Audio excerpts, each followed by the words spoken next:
Having trouble getting your SMS or email verification codes from Straight Talk? It's a common issue. Several factors can cause this. First, Straight Talk relies on major carrier networks like Verizon, AT&T, and T-Mobile, so network outages or congestion can disrupt code delivery. Second, your Straight Talk account details, like your phone number or email, might not be properly verified. Also, simple device issues such as low signal strength, a full cache, or conflicts with recent iOS Android updates can also block code delivery. Lastly, security settings and spam filters can sometimes block SMS messages or filter emails, so make sure to check those. First, check your network signal and try moving to a location with better coverage.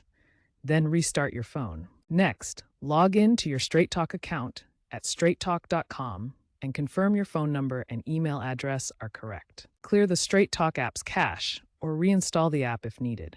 If SMS is failing, try using an app-based 2FA method like Google Authenticator, or call Straight Talk support for a voice-verified code. As a last resort, you can try swapping your SIM card or performing a factory reset on your phone.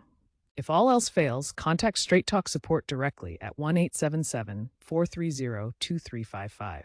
They can resend codes or temporarily disable re-enable 2FA.